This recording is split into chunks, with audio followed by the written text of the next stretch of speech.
I'm not hearing you if you're talking.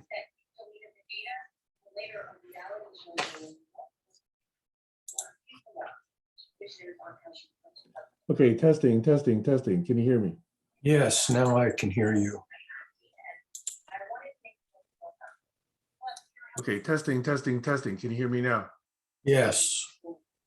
Which is better? Oh, you need to do the A/B test. I wasn't Okay, really. so this is A, B, C, D, E, F, G, H, I, J, K, L, M, N, O, P. This is B, A, B, C, D, E, F, G, H, I, J, K, L, M, N, O, P. This is B. A is better. A is better. Okay, I'm back on A. Here's Stacy. Let me let her in. So just out of curiosity, what was better about A versus B? It was less muddy. It was clearer, Okay. less muddy. Okay, good. All right. B was the microphone on my camera. A was the blue snowball. Oh, okay. You can ask Stacy if she has an opinion on it. Okay. What's the question? Which microphone is better? Well, actually, Barry, you sound echoey. And Sam, say something. A, B, C, D, E, F, G, H, I, J, K, L, M, N, O, P, Q, R, S, T, etc. But wasn't all that with the same microphone? Okay, so that was A. Call that microphone A. Okay. This is microphone B. A, B, is C, better. D, E, A is F, G, better. H, I, A J, is K, better. L, No M, N, O, P, contest. Q, R, No S, T. contest. You interrupted me. I know. Listen, I'm literally just walking in, so I'm going to jump in the shower and then I'm going to stay off camera and unpack and listen. So I will be, I'll text when I'm back within earshot. Okay, so you're no longer house sitting. That is correct. I just got home. Barry, Yeah. I've been trying to do this for quite a while, but I'm actually quite curious about the triumvirate, systems thinking, ethics, and analytical theology. I thought we might have a go at that. Okay, we can give that a shot. What do you think? We can give that a shot. All right, so let's see. Here comes Heiner. There be Heiner. Isn't this what we said we were going to do last week? I don't actually remember. Heiner said he was going to be here because we said we we're going to do something this week. That's why Heiner's here. Okay, well then he'll remember what it was we're supposed to be doing. Right. And Heiner, I was trying to pose it as the discussion around systemic thinking, critical thinking, ethics, and analytical theology. But do you remember another topic?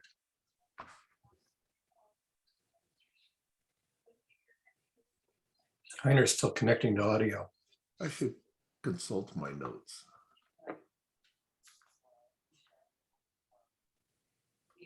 Yes, I do have notes.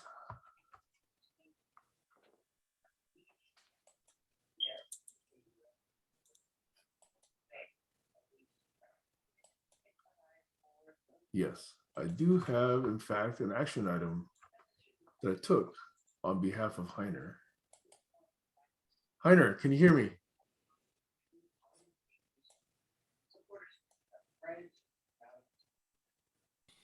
Yes. Okay, I took an action item to send you a video of the original, not the original, but a critique of the Global Challenges Foundation by a participant who basically made it known to the world that the GCF did not award the $5 million that it claimed it would award in 2017. However, when I looked for that video again on YouTube, it is now no longer to be found. I know I've actually circulated that video multiple times already in GCC from years ago, but I can no longer find it. So I didn't want to let you down by saying, hey, I didn't do it. I did look for it, but I couldn't find it. So I did let you down, but it wasn't for lack of trying. Well, maybe they have taken it off the web. Yes, I suspect somebody got it taken off the YouTube. Okay. So Heiner, you came back, I think because last week we said we were going to do something that was interest to you. I was curious if you remember what that topic was. Related to my own existence and whether this existence will go on beyond my life on earth. The three basic questions are, where did I come from? Why I'm here? And where do I go from here? I struggled with the most was what will happen to my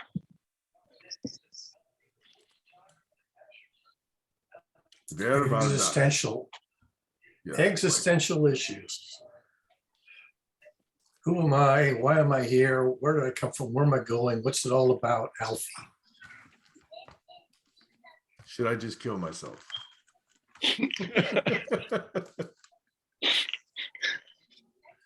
That was in the ether from somewhere else.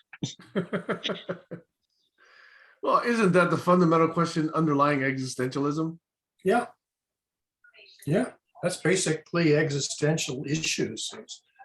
What is the meaning of our existence? Does it have a meaning? And how do we create meaning if it doesn't have an intrinsic meaning? How do we create a life of meaning? And it took quite a while for, I think, myself to realize those are not questions you should be asking the universe. The universe is probably not going to give you the answer. I think basically, I think you have to create the answer for yourself or for Yes, your and culture. what an opportunity. That's what life is all about. Yeah. In my mind. Okay, so Heiner, without a specific recollection of what it is, since, by the way, I did not prepare as well as I normally try to, and I'll tell you why, then the topic that's top of mind for me is this intersection of systemic thinking, critical thinking, ethics, analytical theology, scientific thought. That to me is something that Barry has been skirting around for quite a while.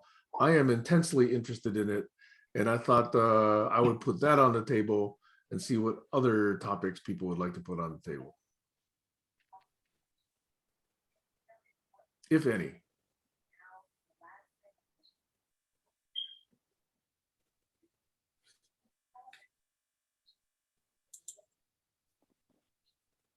Okay, I'll take none as none. Stacy's back. Did she miss anything? She's in a shower. No, I'm out now. Oh. So the last I heard is that we're questioning why we're here. No, that was existentialism based on an excerpt that Heiner was talking about. But I had Oh. just put on the table for discussion this intersection of systemic thinking, ethics, and analytical theology and scientific thought. Yeah, critical thinking. Because I think it is, to me, barbarous that someone would say, oh, well, without religion, we'd all be running around killing each other. It's not true. To me, that is such a misunderstanding of Do you know people anybody that in says religion. that? Yes. Do you yes, know yes, anybody Yes. personally? Yes. You should invite them here. Yes. In fact, that person is someone I do respect quite a bit, but they're quite religious. And they're saying that, you know, how will people behave morally if there were no religion? Well, you see, I think that's something that they would have to be here for us to have a fair discussion. I don't think it needs to be fair at all. I'm just trying to understand, you know, the various different aspects of it. It sort of begs the question of what does the word religion mean? Because there's more than one definition of religion. If you say a set of beliefs adopted axiomatically or on faith and an associated set of derivative practices which are consistent with those axiomatic beliefs or faith, you might say that maybe science fits that definition.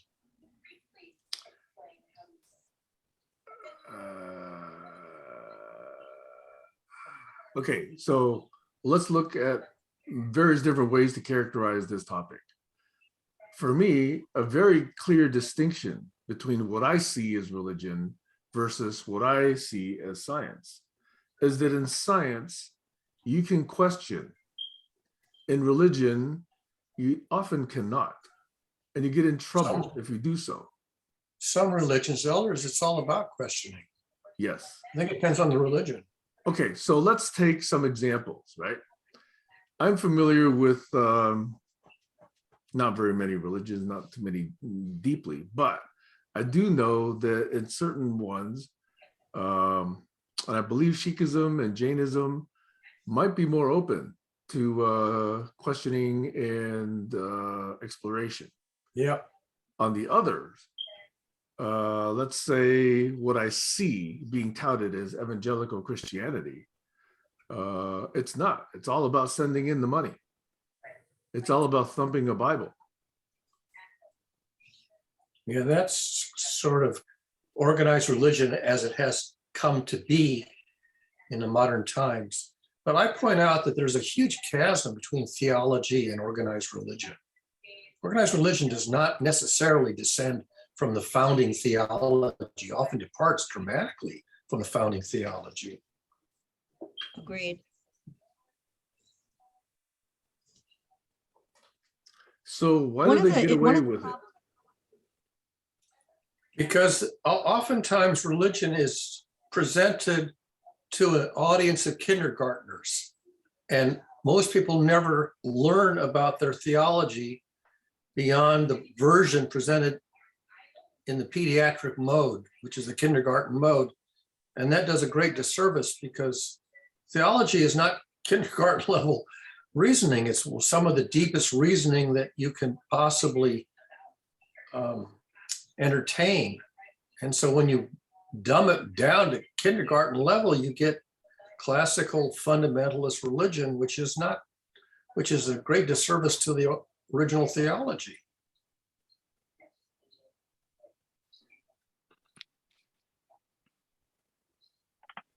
You can even find that deep in Judaism. The theologians actually, in a curious way, kind of made fun of the practice of simplifying theology down to simple do's and don'ts. There's something I've written up before. In the Old Testament, there's actually 3 chaos monsters that occur in the Old Testament. Behemoth is one, that's the chaos monster of the land. Behemoth just means beast. There's a very rarely mentioned chaos monster of the skies called Ziz, flies back and forth. And then the better known one is Leviathan, the chaos monster of the seas. And Leviathan is a pretty well known partly because I think Thomas Hobbes wrote a book, both called Leviathan and Behemoth. I think he wrote 2 books. But Leviathan is interesting because it's never translated in English. It's only transliterated from the original Hebrew. And there's a lot of letters in Leviathan. It's more than a simple 3 consonant word, which most Hebrew words are 2 or 3 letters. Leviathan is a compound word. My grandfather's name was Nathan. And Nathan means wonderful gift or wonderful giver. And the N in Nathan is like the exclamation mark in English. It's the, what's the word? The sort of emphatic nun, the emphatic N. So without the N, it's just atan. Atan just means an ordinary gift, like a Christmas tide, big deal. And Nathan is a wonderful gift. So Nathaniel is the wonderful gift of God. Well, Leviathan is Levi-atan. It's the legacy of the Levites, who were the clerical bureaucrats. And they were the ones who took the theology, sort of the deep ethical reasoning, which is very sophisticated, and they boiled it down to simple do's and don'ts, the rules. And so the legacy of the Levites, Levi-atan, is also the name of the chaos monster. And we know from modern chaos theory, the rule-based systems are mathematically chaotic. So somehow or other, the theologians who invented this chaos monster and called it Leviathan, the legacy of the Levites, already had this insight that boiling the theology, the ethics down to rules is going to generate chaos. There it is in the name of the chaos monster. Now, you won't find very many theologians who will mention that, but it's just simple semiotics. And of course, if you play children's board games, chess or checkers or Go or Othello, any simple board game, which is typically a half a page of rules, there's an astronomical number of perfectly legal games of chess or checkers or Go or Othello. And if you look at the status of the board in the middle of a game, you have no idea how it's going to end. It's completely unpredictable, and the tiniest variation in an otherwise legal move can dramatically change the outcome, which is sort of the definition of chaos. One tiny perturbation makes a gigantic difference in the outcome. So the word chaos goes back to the Greeks. It's not a new word. So this notion that the ancients sort of had this insight, not only an insight, but they actually almost made a joke of it by naming the chaos monster Leviathan, the legacy of the bureaucrats.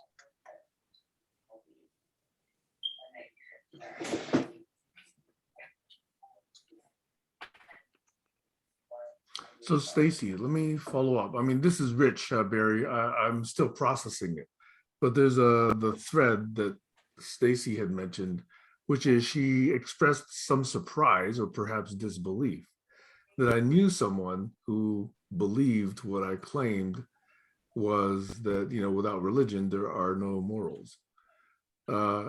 It sounds like in your experience, you don't come across people like this. Well, not only that, not only do I not come across people like that, but I'd first want to make the distinction. I would want to find out what religion means to them. So some people think if you say, well, I believe in God, that means you're religious. So if that's going to be how we, determine, then no. I mean, again, I don't even think I could have this discussion without knowing what their definition of religion was. That's my point. Well, it's still possible to ask what notion of religion could allow you to make such a statement. So just to be very extreme, let's say for argument's sake that you did not know, you were not taught, let's say you were taught that everybody around you is just a virtual being. They're not even real. Okay, then you would think nothing of taking something from them or, pushing them out of the way to get what you want. It's a matter of what you're taught early on.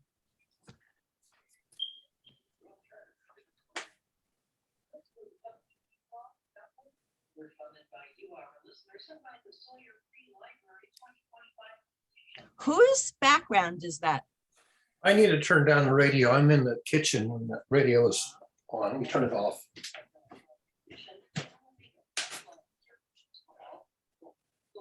I mean, because I agree with Barry. I mean, my experience has been that the rules are, make things worse than they actually make things better. That I do, that's been my experience. Because it presupposes that we don't trust, and you can't. I mean, too many things go into making a decision that just having a rule just seems foolish. Yep. Rule implies judgment, and judgment usually implies some kind of sanction or punishment, and that's a very lamentable regulatory mechanism to have invented and introduced and promulgated. So just as Stacy was saying, let's figure out what religion is or how it's defined, we should probably do the same thing with rule. For me, rule is actually quite general. It's just a statement of the form if, then. Or else. Possibly also else. Yeah, and the or else is often a sanction or punishment, a consequence of a judgment, some kind of a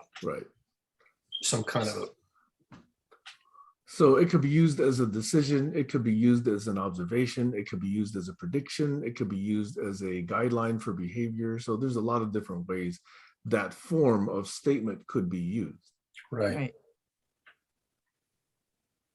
And I think what Is you're there- referring to is the guideline / restrictive behavior aspect. Yes. Yes. The do's and don'ts and the or else clauses that go with them.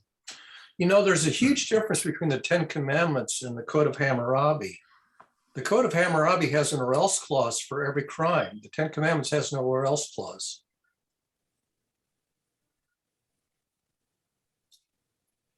They're more like guidelines. There's a huge difference between a guideline and a rule. I mean, if you look at a highway lane line, you have to stay, there's boundaries, you got to stay within them.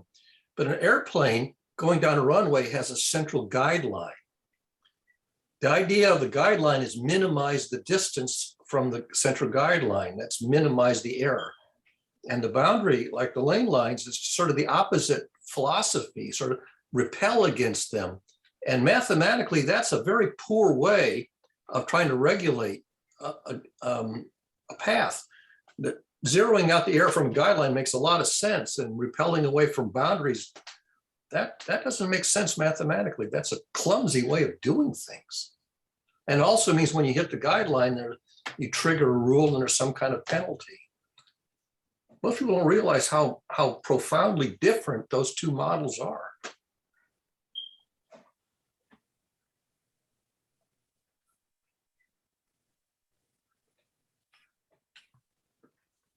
So I'm still reflecting, going back to this notion that without such moral guidance from a structure of belief, one would essentially behave randomly and potentially like a bad person. Right. If I think more systemically and say, okay, if we're all observing and we're all basically just being anarchists, and we observe that, hey, as I slay my neighbor, then other neighbors might actually come and, cause harm to me. That might cause me to reflect. Maybe I should not slay my neighbor, And over such generations, there might be guidelines that then get established between early generations and later generations that, let your crops, go to your neighbors, and, let your animals feed on our own land, and, that sort of thing, because of observed behavior. So none of that requires a system of belief that in any way needs to be called religion. And if you extrapolate on that to a number of other situations, you can actually get what looks like ethical behavior. So I find myself puzzled that someone would actually rely on a religious system in order to actually understand what moral behavior is. That's my surprise. Over. Yeah. I think that kind of belief just shows where a person is, like the lack of faith that they have in other people, maybe how they view themselves and what motivates them to do or not do what they do. So I think it really depends on who the person is. Clearly. Yeah.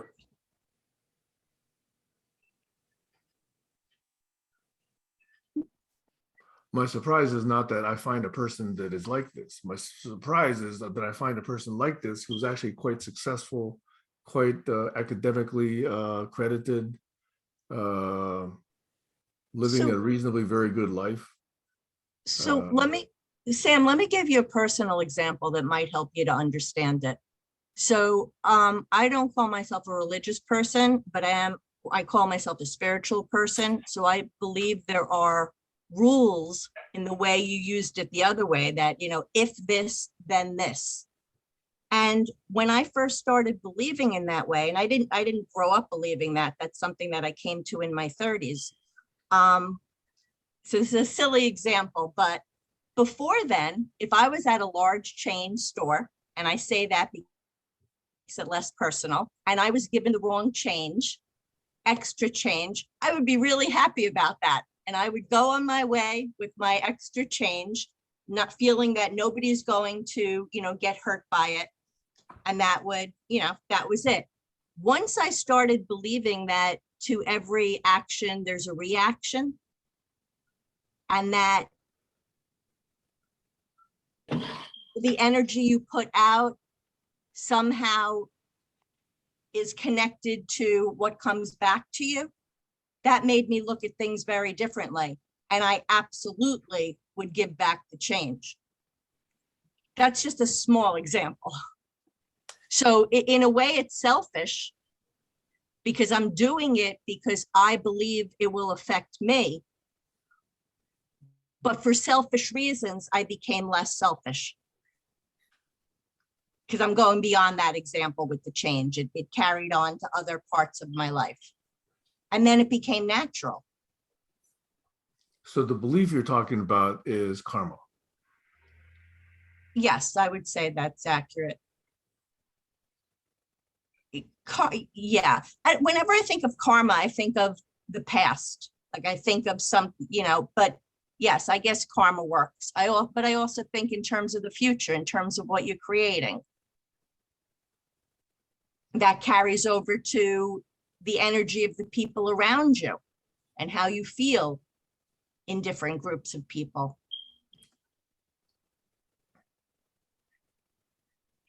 Karma is basically a quaint term for model-based reasoning, that consequences follow by some kind of laws of nature, some discoverable laws of nature. And if you understand them and appreciate them, you can foresee whether a practice is going to lead to beneficial outcomes or harmful outcomes. And if you don't have that insight, then karma just turns out to be what it is. You learn it by direct experience, often painful experience. Whether you have an accurate model of the way the world works or not, the world is going to behave the way the world behaves. So let me ask about this, because in theory, I understand this, but let me ask about it in a practical case. Let's suppose that we see, okay, so let's take an example, Trump or McDonald or Marjorie Taylor Greene or Matt Gaetz or Jim Jordan, all the US officials who have been accused of spreading disinformation about election lies, about their constituents, and they're trying to replace boards of electors. Where do you see karma playing out there?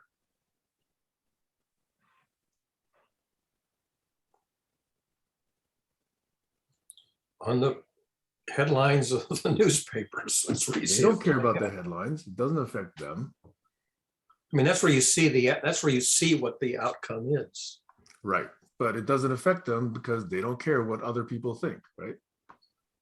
Well, it's hard to get inside somebody's head, especially somebody who's thinking you don't understand. I mean, the fact that they refuse to testify voluntarily, that's an indication that they're not happy with the outcome or their role in it, and the fact that they had to be subpoenaed. So they're basically they're in denial, or they're not going to be forthcoming about being honest about their role. Okay, let's say Marjorie Taylor Greene, right? She was she was subpoenaed. She was asked questions. I don't know how many times she said, I don't know, or I forgot. It's been reported, it's been in the hundreds of times. So either this is deliberate misinformation, or someone with that bad a memory should not be holding office. Exactly. It's a lose-lose proposition. If she tells the truth, she loses. And if she conceals it, it's obvious that she's concealing it. So basically, she has no business being in public office. That's an observation that's hard to avoid. But yet, where is karma in all of this? Well, it's in cause and effect. It's in the discoverable laws of nature. Whether we have an accurate characterization of them or not, that's where that is. Okay, so if I were to accept that, I would say, okay, no matter what we did in World War II, Hitler would have gotten his. No matter what we do now, Trump's going to get his. No matter what we do now, Putin's going to get his. Is that basically what believing in karma would lead us to? No, I don't think it's no matter what we do, because what we do is part of the karma. Our reaction, whether it's to lament or get angry or intervene or whatever our reaction is, that's part of the cause and effect chain of what really happens in the world that we live in. We're not just observers. I mean, we're participants in what happens. Okay, I accept that. So what about the middle third, who are sitting by, wringing their hands, but not really doing anything? Well, I mean, for now, maybe, but after a while, people do get off their duffs and act.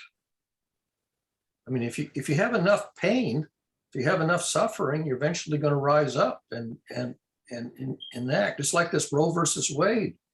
They're expecting that a whole lot of people are going to rise up and protest if this thing goes through as anticipated. So people can sit by up to a point, and then at some point, they're moved.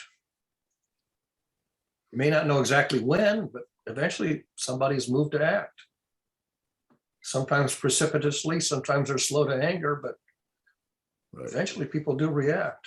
So again, it's the, hey, if I'm not hurting, I don't need to do anything. If my neighbor's hurting, I'm still okay perspective.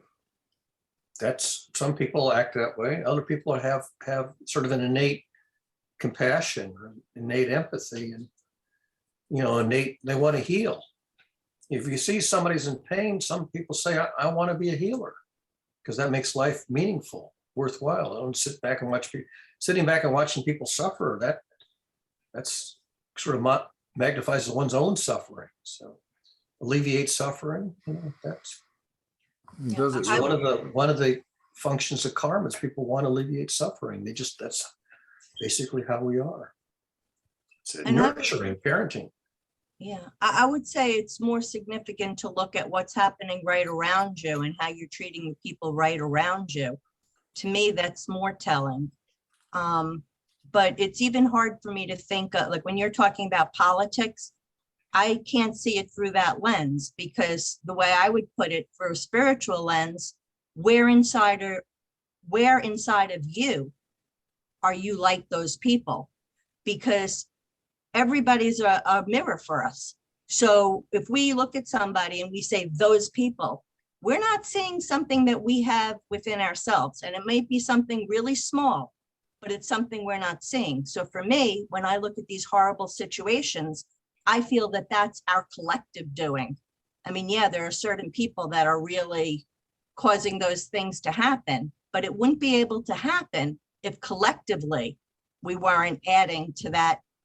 I don't know if you want to call it lower vibration energy, whatever you want to call it. So I think that number one, whoever's closest around us and how we're treating those people says a lot, and that spreads outward.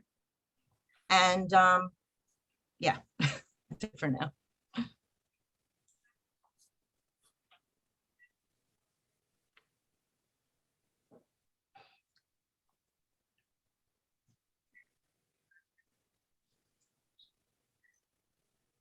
Josh, you have any thoughts?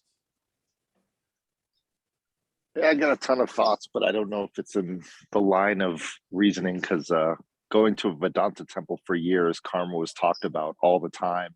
There's all these different perturbations of karma and actions. But I think what Stacy just said brought up to me the idea of looking at the world. If you look at it from a religious standpoint, are we one with everybody?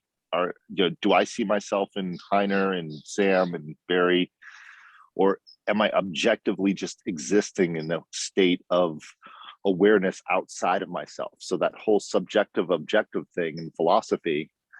And starting with that core belief changes the outcome of karma, of politics, of everything. Do I see myself in Marjorie Taylor Greene, or do I see her as this monster that is lying to the public and saying she can't remember? Because we know she can remember. She's just saying that because she's trying to skate and obfuscate the laws that are in place, the rules that we were talking about earlier in the conversation. She doesn't want to get put in jail for anything. So she pleads the fifth of I don't remember, which is a way of obfuscating the law. It's a loophole in the law. So I think it's really important. Do we see ourselves as one with everything? Meaning I see myself in other people, or do I see them as separate from me? Like what you were saying, Stacey, about are they just virtual objects that exist outside of my reality? They're acting on me, not acting with me. I think that's a big distinction that needs to be made in our own personal belief systems, let alone a conversation together. That's my thoughts. And more importantly, what I wanted to add, or most importantly, is that it's when we don't like somebody, it's when we hate them, it's when we're criticizing them and we're pointing the fingers. That's the time to ask the question, where am I like that? Because usually it's something we don't want to see in ourselves that is causing that. So I just wanted to add that, because conversely, when we fall in love with somebody, we're seeing ourselves through like these wonderful eyes, at least in the beginning.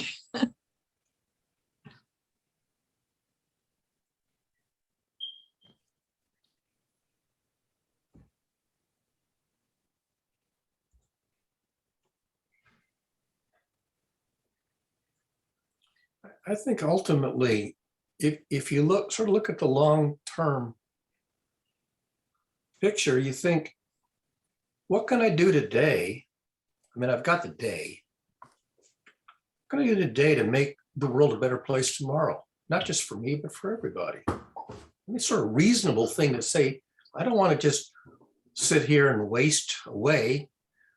Is there something I can do that will make the world a better place tomorrow for everybody? Think about that, and then if you can think of something, do it. Sort of helps to make life worth living. And that's as much theology as anything, really.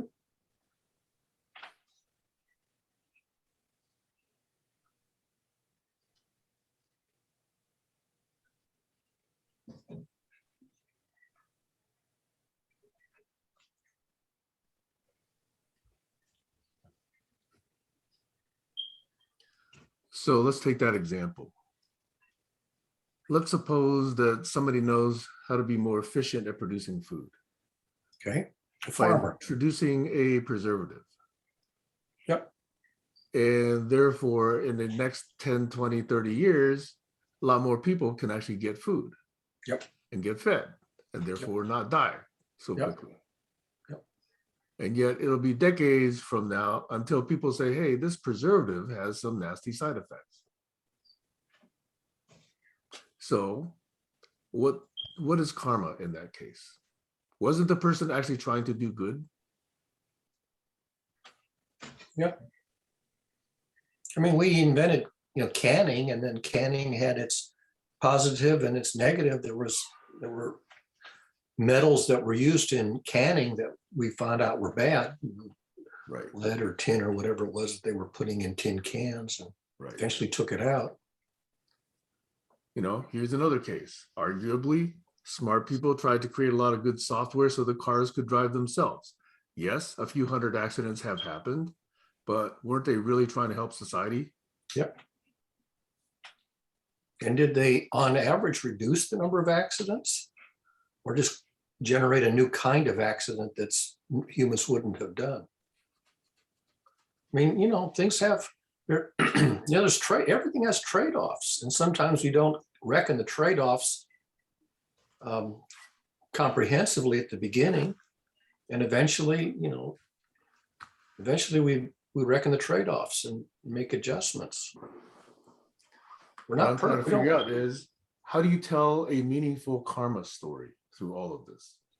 Because we learn all the time. Yeah, we do. Through examples.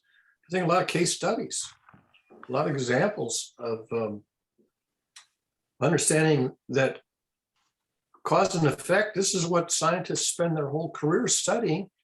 And we don't, you don't have the correct answer at the beginning. And you don't expect that the current theory is going to survive forever. You expect that there's going to be subtle details that weren't appreciated, and they reveal themselves in the fullness of time. Okay, so Barry, the pointed question I'm trying to get at here is, in systemic terms, how would you define karma? It's just sort of the general concept of understanding cause and effect as it reveals itself one way or the other in the fullness of time through experience and through observation and study. But karma has other implications, other predictions entwined in it. Yeah, so I'll give you an example. There's a theory due to the late Rene Girard. He called it mimesis, but it's just a fancy word for copycatting. And his observation is that whatever practices that people are engaged in, other people will imitate it. It's like when in Rome, do as the Romans do. The copycatting is an observable feature of our culture. So if somebody adopts a practice, others will imitate it for better or for worse. Sometimes they'll imitate it because it's a good practice, and sometimes they'll imitate it even though it's an infelicitous practice.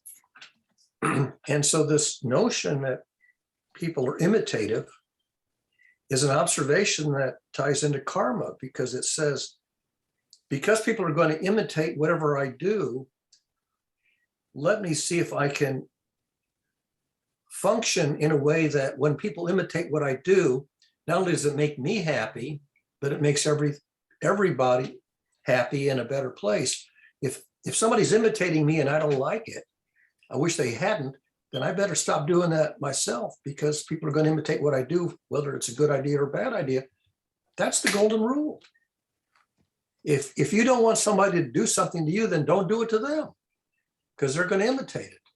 Now, that's a very simple deduction from, in terms of karma, from the observation of the phenomenon of copycatting. It's not a new idea. It goes back to at least to Hillel, probably even before then.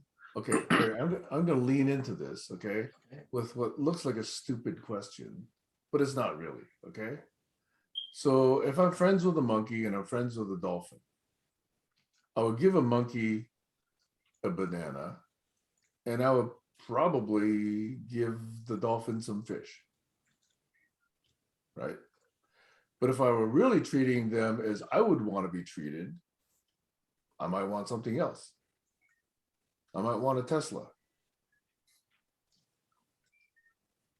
So to me, this treat others as you would want to be treated is a good first step.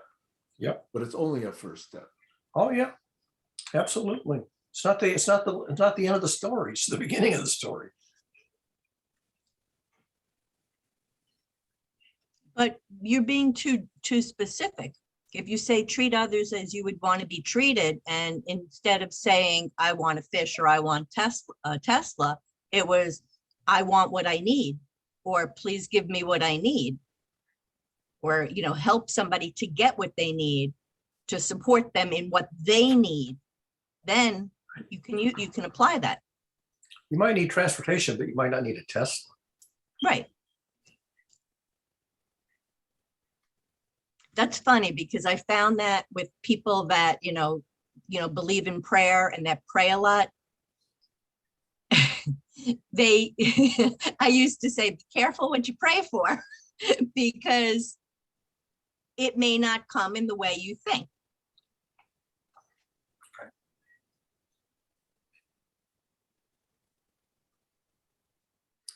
But I hear a lot of prayer being that specific, Stacy.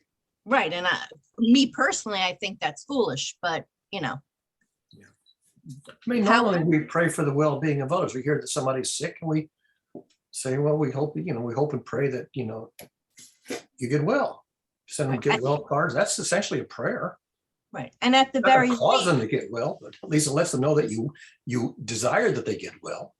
right. And at the very least, that energy, that feeling of wanting goodness has to account for something. Yeah. Absolutely.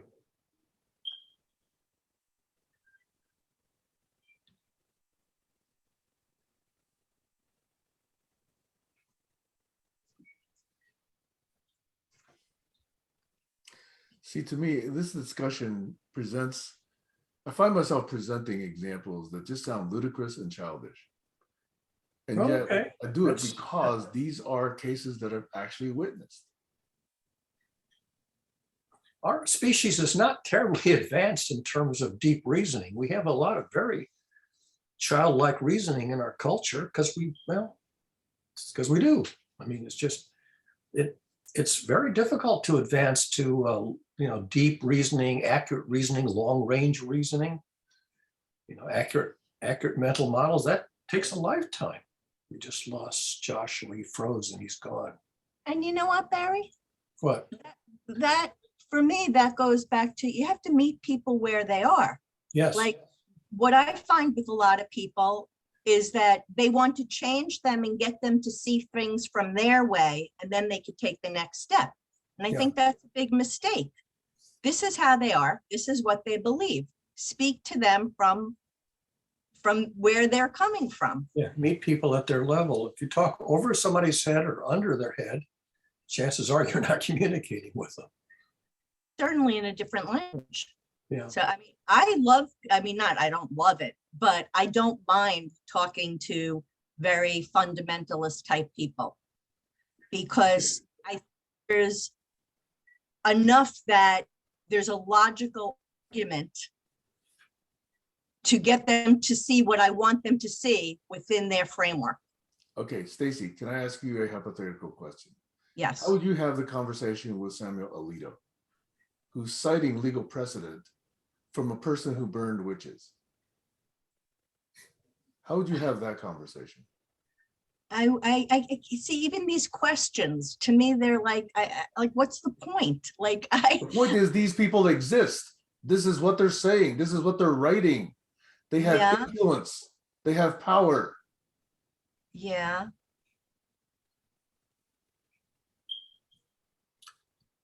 I think I would simply point out that he's causing people to lose faith in the system, which is karma, by the way. Losing faith in a dysfunctional system is a predictable outcome.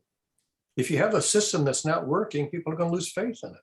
And I will answer Sam's question, because what I have been saying is simply, who gets to make that moral choice? Do you want the moral choice to be made by the government, or do you want every individual to be able to make that moral choice?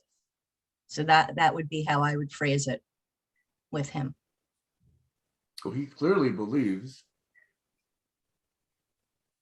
and he's wielding his power according to his beliefs, based on the reasoning of a person who burned witches.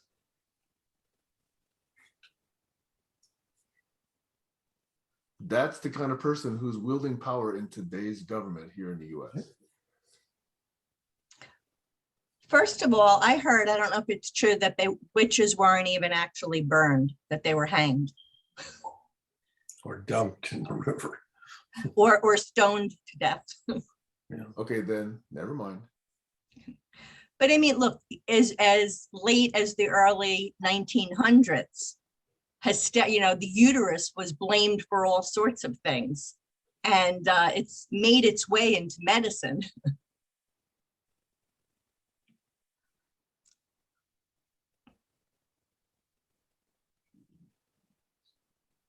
I mean, it could turn out, this is karma, it could turn out that biological organisms, as they evolved on this planet, do not have a long-term future. It's possible that biological organisms are a short-term feature of the natural laws of physics and nature. We don't know that.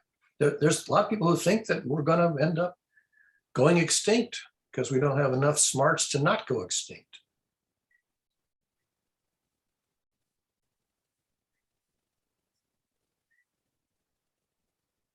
Well, honestly, if I had to be around some of these really angry, small-minded people, I'd rather not be here.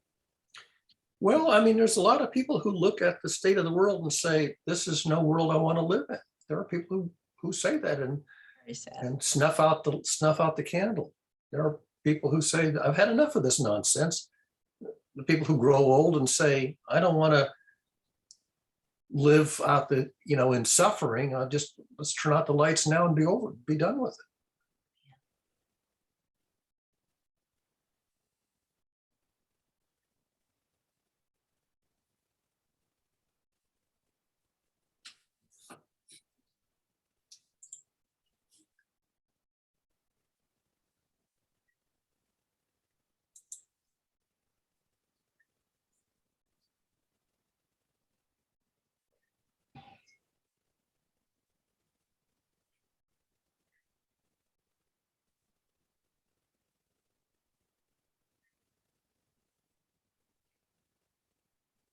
I think I have an issue when we talk about like politics or things that we're not, faced with every day, like in front of our face, because it's almost like an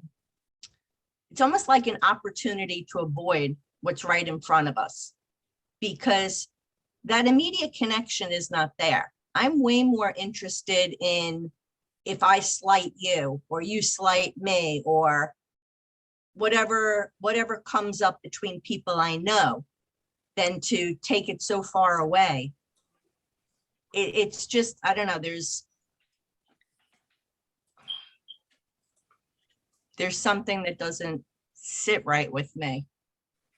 There's a lot that doesn't sit right with a lot of us. We look at the world, I mean, look at the daily headlines, and it's downright depressing. Yeah, but I find it a distraction.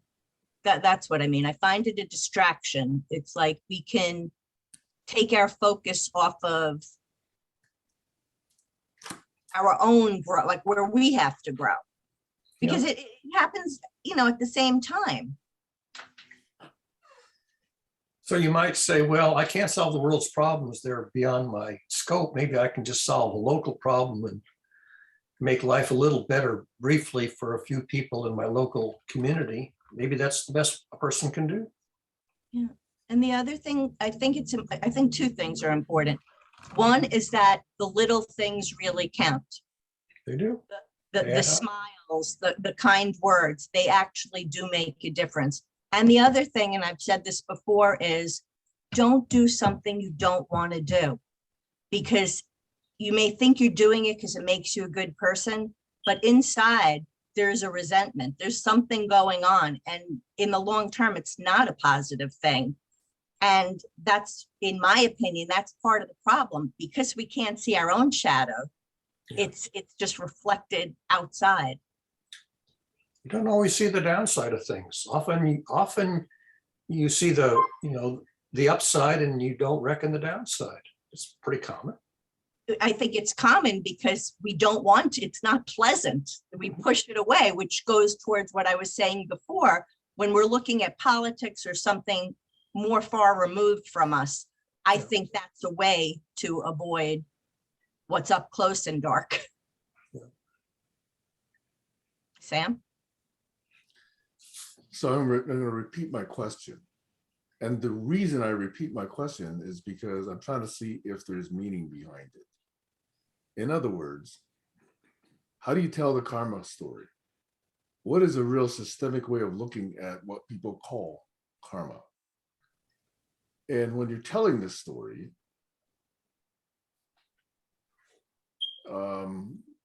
is it quote unquote true? That's what I'm trying to figure out. And yes. I'm asking this question because we said, or at least I said, that I'm looking at critical thinking versus ethics versus analytical theology. I'm trying to look at various different phenomena and looking at it from this analytic theology and or ethics and or critical thinking and or scientific thought framework, and seeing if there's really meaning behind these words that we ascribe. Karma, for example. Enlightenment is another. Yeah. Well, I want to answer what you said about karma, because I don't think from the position we're in that we actually can, because we're not, there's a collective karma. Like it's not like things don't happen in a vacuum. And when we're looking at something, we can only see one perspective at a time. So I don't know that, and there's the element of time, you know, are there past lifetimes, or is there a future? I mean, so we're just looking at one cross section. So I don't think we can. That's why I keep pushing on this notion of karma. Is it really a meaningful notion? I think it's meaningful. I mean, it's vague. Karma is kind of a vague term, but so is the word Tao. The Tao is vague also, but we have an awful lot of words that are vague because we don't have deep, comprehensive mental models, analytical models, or system models of how things work. And so we have kind of a crude, foggy model. And it's sort of karma is just one of these words that says, well, we have a foggy, you know, crude, vague understanding that things, that there are consequences, that things do follow in a cause and effect pattern, even though we have very dim insight into exactly what the details are. Okay, so let me give you the perspective from which I asked that question. Many of you have heard me tell the story about the horse that ran away, right? From the farmer in the village. Yeah, I think I know this story. Right. So farmer in the village has 3 horses. One horse runs away. All the villagers say, oh, what bad luck, what misfortune, blah, blah, blah, right? And the farmer just shrugs his shoulders, right? And then the very next day, the horse comes back and he's got 4 other horses with him. So all the villagers come by and say, oh, what good fortune, you know, God has rewarded you or something like that. And he shrugs his shoulders. And the very next day, his son gets on one of the wild horses, tries to tame him, gets tossed off, breaks a leg. And the villagers say, oh, what misfortune, oh, what bad luck, blah, blah, blah. And then the farmer shrugs his shoulders. And then the very next day, the army comes by and says, hey, we're conscripting young men because we're going to go, you know, take over this country over there. And they take a look at the son and says, you can't fight. You got a broken leg. You're going to be a detriment to the army. So they leave him there. So the villagers say, oh, what good luck. Your son's not, you know, going to go off and get killed, blah, blah, blah. So where in that story, on what day do you tell the karma story? None. You tell the story of perception being everything. But people do tell these karma stories from imperfect accounts and at a certain point in time. Well, it's foolish. Yeah. People It's do a this never-ending all the story. time. It's a never-ending story. That's correct. Yeah. Nothing is good or bad, but thinking makes it so. Exactly. So that's why I keep asking, where is the karma story in all of that? It's a never-ending story. I think for the karma story to become more clear, you have to accept that there are past lives and possibly. Why? Whoa. Where did that come from? Well, it comes That's a from the big, notion. that's a big interjection. It comes from the notion of time. Because if something may be playing out based on something that happened at another time that you wouldn't be aware of. Yeah, but was that me? Was that I? I think they're part of the same system. Okay. So you either going to, try to piece things together in one framework. Like I don't think you take bits and pieces out of different systems and try to make them work.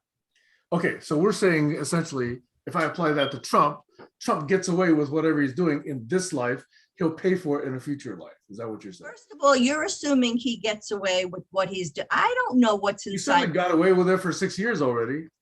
Maybe in terms of legality, I don't know what his life is like or was like, nor do I really care. I mean, I think he's a miserable human being, but yeah, I can't even. He's still held in high esteem by hundreds of thousands, possibly tens or hundreds of millions. They still attend his rallies. There's still people that would vote for him in the next election. Yep. Yet he's accused, and probably, there's a lot of evidence that he's actually committed multiple felonies. Yep. And yet nobody's holding him to account, least of all the person that has that responsibility. So to me, it looks like he's getting away with it. And what you're saying is, oh, well, now we have to factor in multiple lives. And so I'm saying, okay, fine. Then basically you're saying we have to accept that there is no karma given this particular single life. I'm saying we don't have the whole picture on That's anything. what I'm saying. So why I say that is, why is then the karma story useful? Why is this notion of karma useful? Who said it's useful? I think people use People it as, use it, so therefore it's useful by definition. I think it's just an introduction to, I mean, it's a little bit like, why is history useful? I mean, most people will admit that we don't learn very much from history. And yet potentially we could learn from history if it were, if we used it more effectively. Is history useful? History is basically a bunch of karma stories. Josh has his hand up. I just keep hearing that word karma. It drives me crazy because it just means action. So it's like saying, why is action useful? That's a really good point. Why don't we just sit still and stop doing stuff? That's not the way most people use the word karma, though. I don't care about most people. Most people can suck a karma. Yeah. That's Action and not my reaction. point. I mean, if you look at drama theory, what is drama? It's action and reaction. It's a sequence of action and reaction steps, and it makes a story. And people seem to like stories. So.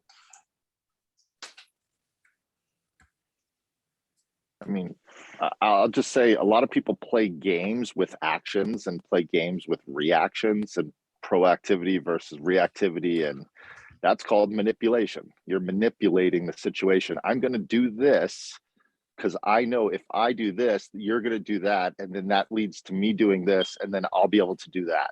Right. It's And games if it plays drama. out, it's just games. But that's not what the way I understand the word karma is not an English word. It's a, it's a Hindu word. It's a Hindi. It's ancient Sanskrit. It's a Vedanta word. It's a word from ancient time that has a lot of meaning behind it. And there's multiple karmas. There's not one. There's 4 different types of karmas. It's a way of understanding your thinking before you act. Before the action happens, you perceive it in your mind. So there's more than just, oh, they did this, so the rules say you're not supposed to, so I'm going to persecute you for that. It's more of a way of being within yourself so that you can interact with reality and with the world. First, by perceiving it mentally, mental karma, then physical. So I think intention is really important. I don't think Donald Trump is intending to be a good person or a bad person. He's just being himself.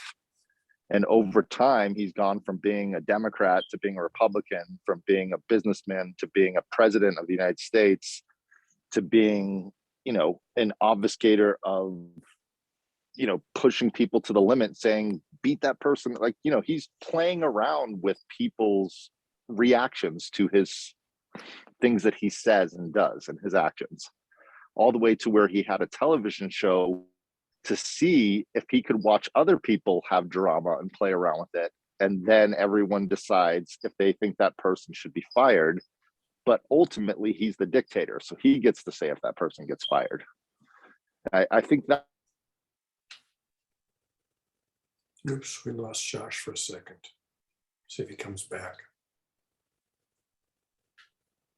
This is the second time he's frozen. With the action with themselves at the end of their lives. We lost you for about 30 seconds there, Josh. Oh, sorry. I think my internet is a little shaky today. It is. Yeah. So I guess what I'm trying to say is if someone's actions are affecting you, then that's worth talking about. If they're affecting others, most of the people, and most of the people are making your life hell, then how do you interact with a world that is not taking into account your feelings?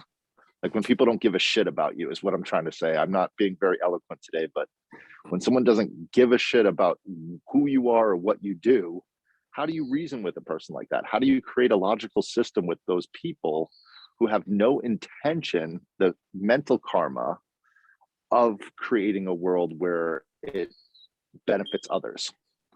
How do you deal with that kind of a person? I think that's the question that I'm hearing you say, Sam. Yes. Let me know if I'm on the right place. Yes, that is an implication. Because do you then say, well, let me just let that person coexist with me, exert their influence in the world, cause the deaths of others, cause the malignment of truth? Is that serving the world to allow that person to exert that influence over it, Stacey? So to Josh's point, I think that you don't deal with them, you deal with the other people that are reacting. So like go ahead.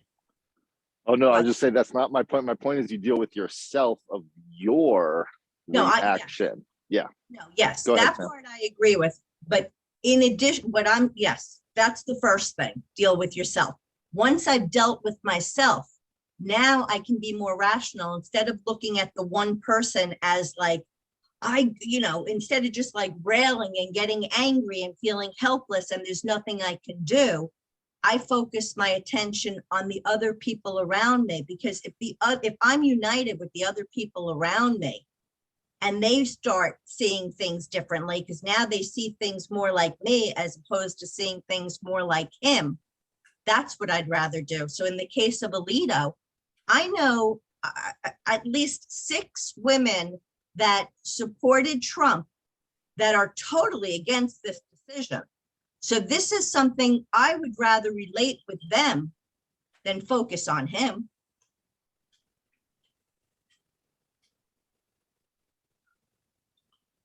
Gregory Bateson introduced a term, schismogenesis.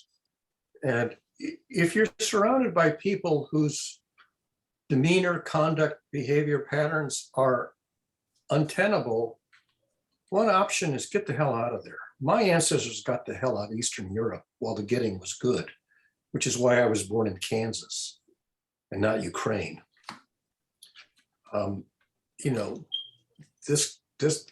New World was founded by people who were escaping religious persecution in Europe. Now we're sort of running out of continents to escape to. I mean, some of us escaped.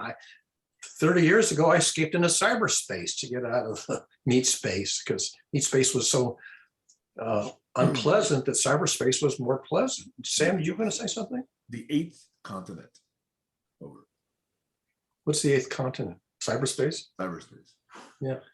Now, unfortunately, cyberspace got polluted too. It's been 30 years and cyberspace is not a pleasant place to be anymore. It's downright, well, I'm not sure what the word is, maybe depressing is too strong a word, but cyberspace has gotten to be a very lonely place. It's harder and harder to find, people to share good times with in cyberspace. This is cyberspace. It is, yeah. And, we're dwindling. I mean, the amount of time that we spend, creating good vibes together is dwindling. So I don't know, after cyberspace, what's the next continent to, become a hermit? I'm too old to become a hermit. Wherever you go, Barry, there you are. You can Say be what? Lewis and Clark. Get into cyberspace and head west. Yeah, Lewis and Clark. Yeah. Where is my Sacagawea? Or whoever it was. Was that the name of the woman that went with them? I think so. I never knew how to pronounce that name, by the way. That's how it was pronounced in grammar school, so that's how I learned it. I could imagine myself having said Sacagawea. Yeah, it was always Sacagawea with how the teacher said it, but that doesn't mean that's correct. But yeah, I mean, people, they go into the movies or, Netflix or cyberspace, or you go into a you make up a world, you go into it, and if you're lucky, you have a pleasant time there and you live out your life. And if you're unlucky, cyberspace turns out to be toxic eventually. Maybe you go into a dog's world and you just have 4 or 5 dogs, and that's where your pleasure is. Or in the wilderness in Northern California.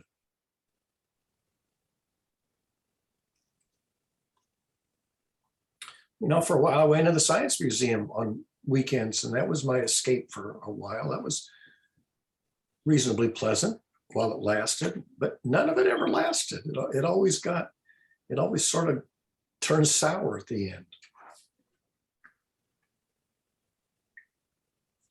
Okay, so Barry, the reason I'm asking these questions is if we could take notions like karma, like enlightenment, like the golden rule, like other versions of these things, simple, quote unquote, this is going to be pejorative, but wives' tales, or old sayings, aphorisms, etc., etc., and look at them from a systemic standpoint.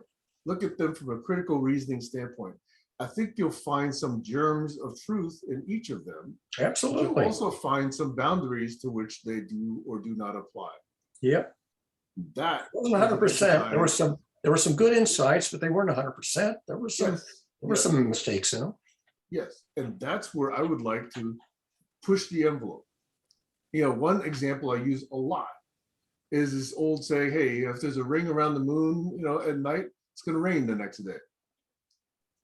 Now, you could say hundreds of years ago, that was the best they had. Today, we can each take that and translate it to a better explanation. That's what I'd like to do with most of these so-called sayings, even notions, like karma. Yeah. Well, you can place karma by scientific models of cause and effect. You'd have to throw entropy in there somewhere also. Well, yeah, And actually time. entropy is kind of interesting because the notion that you can reduce entropy locally if you have incoming energy, Yep. that's a very powerful thing. Extremely powerful. Otherwise, we wouldn't have life. Sitting behind me somewhere in this cabinet is a 4-function calculator. And you can put into a calculator a formula, plug in an initial value, compute the x and compute f of x, and you can take that and plug it back in again and repeat. And there's only about 4 different things that can happen, one of which is that it can converge to a fixed point, which is what algorithms are designed to do. And that phenomenon is extremely powerful because it says that you can take energy and you can converge to something that's stable, that once you're there, it will regenerate itself indefinitely. That's essentially the beginning of life. It's recursion that converges to a stable equilibrium. You can also have the ones that march off to infinity, that go chaotic, that go periodic, they can all do all kinds of crazy things. The fact that mathematics allows for a function that converges to a stable fixed point is one of the reasons that life can exist. You take the state of the world and apply the laws of physics and chemistry, and if you get back the same state, it's going to be stable. And so homeostasis and stability are all a mathematical consequence of the so-called fixed point theorem in mathematics. But you have to have energy coming in for that to happen.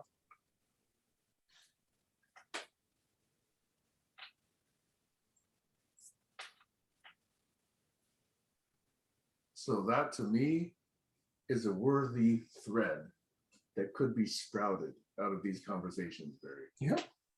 Yeah. I find few other people willing to engage in that kind of conversation. Well, that was one of the very first essays I wrote. I think maybe 30 years ago, I wrote that little essay I went back to the Brouwer-Kakutani fixed point theorem, which is an obscure theorem in mathematics that reveals the possibility of a recursion converging to a stable point. And all algorithms, I say all algorithms are basically, Newton's method for finding the roots of a polynomial is based on constructing an algorithm that has that property, that it converges to a root and then gets there, stays there. The fixed point theory, doesn't that require continuous functions? There are requirements. Continuous functions, I'm not sure if they're absolutely required or not, but if you go back to the mathematics, there are some minimum requirements. Has to be what's called a contraction mapping. Contraction mapping may or may not require continuity. I'm not positive about that.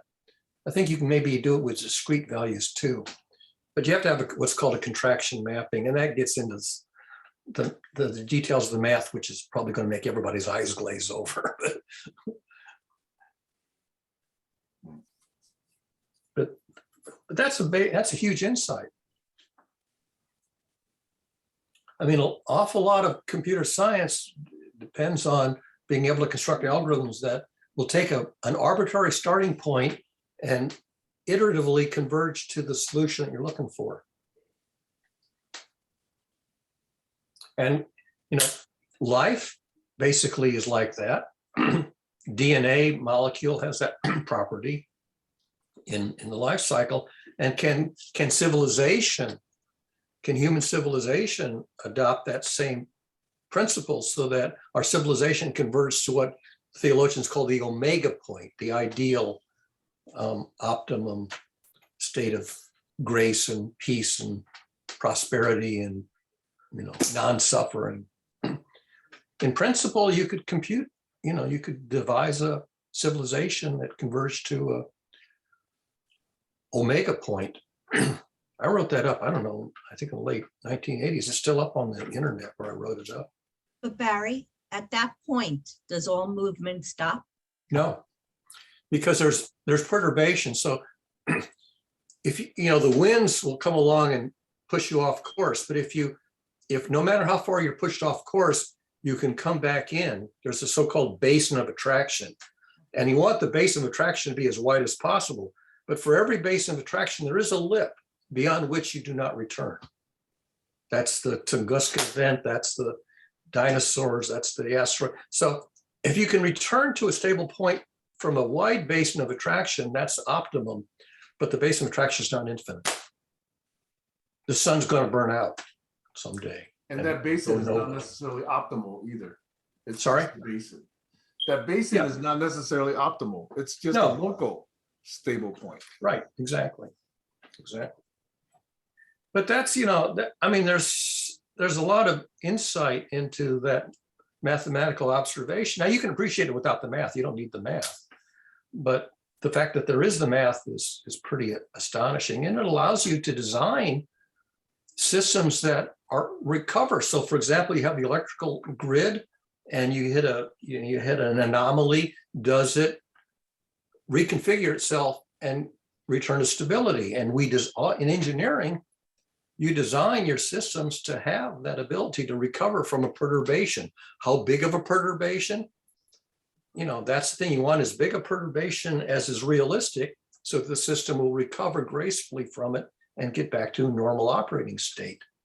And we have a lot of systems in our culture, which it's like this war in Ukraine, is that going to recover from this perturbation from Putin and come back to stability? And if so, how long is it going to take?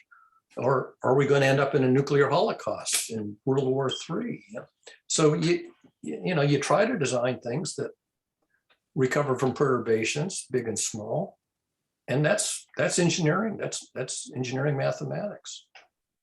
That's what our intelligence. Look at the Webb Space Telescope. It's designed to be optimally stable under all kinds of perturbations, and they did a beautiful job of that.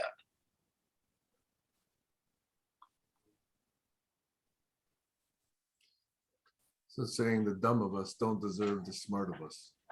Well, that's the thing that's disturbing. You see, here's this team this worldwide team that put up the Webb Space Telescope, it took them, I don't know, 20, 30 years from concept to finished product.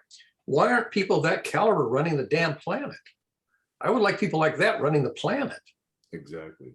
But, you know, they can find a living, you know, building a space telescope, you know, and although we're going to learn a lot of things about, you know, the history of the universe from it, is that going to save us?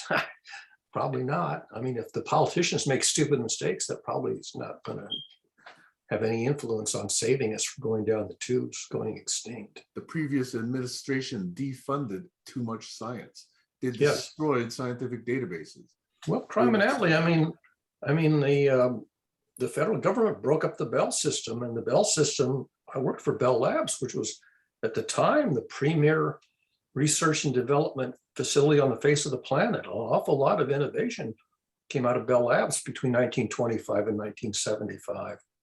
A lot of wonderful things came out of them. The government says this is a criminal enterprise. The Bell system is a criminal enterprise because it's a system, and a system is a monopoly, and that's against the law in America.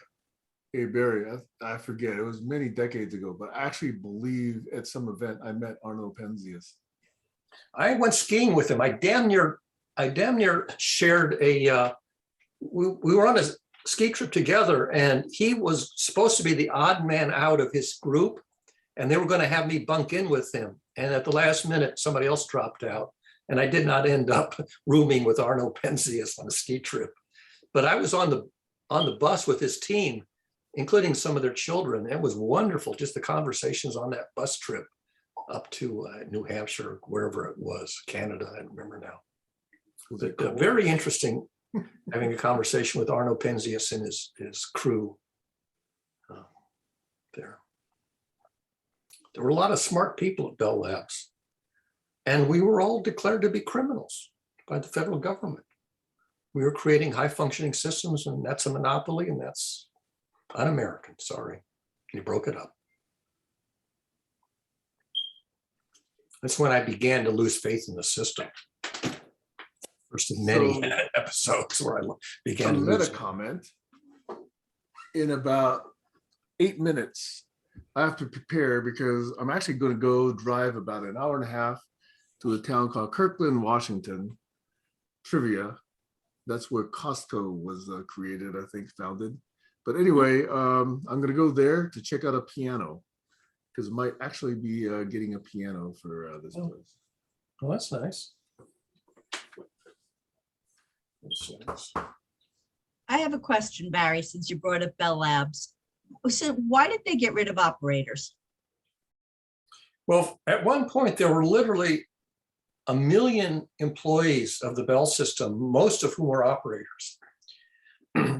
And they were mostly for long distance. And they realized that there was not going to be enough people, and mainly women, not enough women to staff the switchboards for the amount of growth in long distance. And they had already introduced dialing locally, and it was the next obvious thing was to do long distance, direct dialing long distance, and to automate that. And that was necessary because there would not have been enough people to be operators.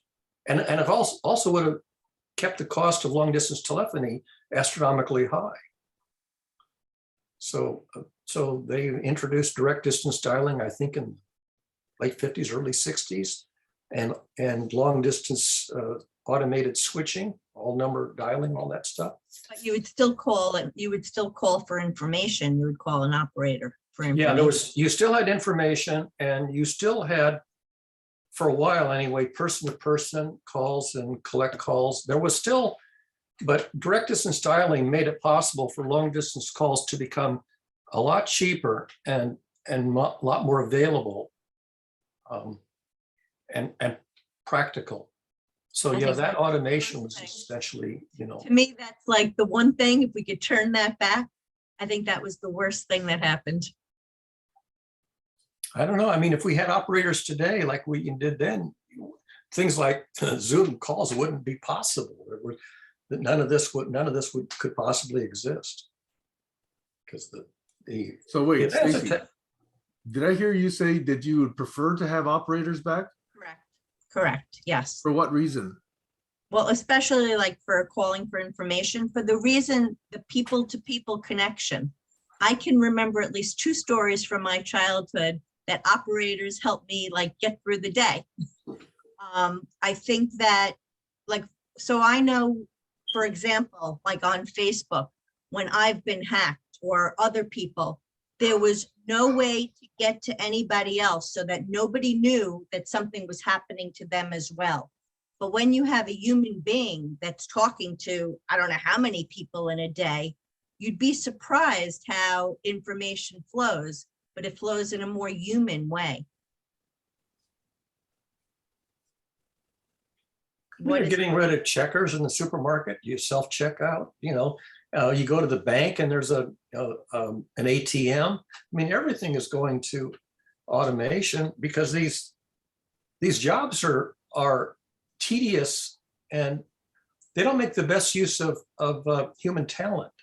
So anything that's automatable, that's so mechanistic as to be automatable, you really ought to automate them so that you relieve people of doing tedious, repetitive, dull jobs and let them do something that's more creative, more. But when you say let them do, they don't always have the option to do that. So like I know people that, ran like answering services Right. because it was something they were able to do from the home, still work with their kids, stuff like that. Yeah, I mean, I You understand. pay a whole lot more for that though, Stacy. I understand you pay I would pay a whole lot more, but at the same time, a whole lot more people would have higher paying jobs. So it depends on, which side of the equation you're looking at.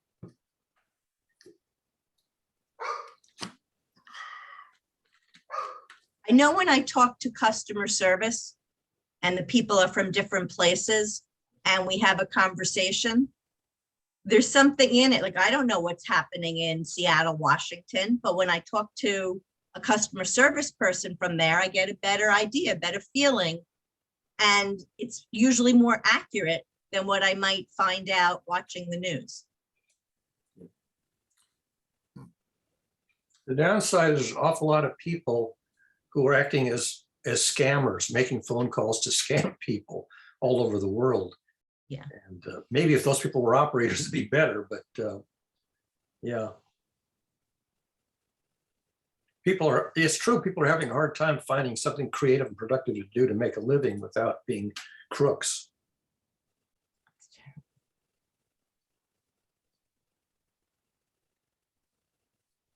Hi, Colin, are you there?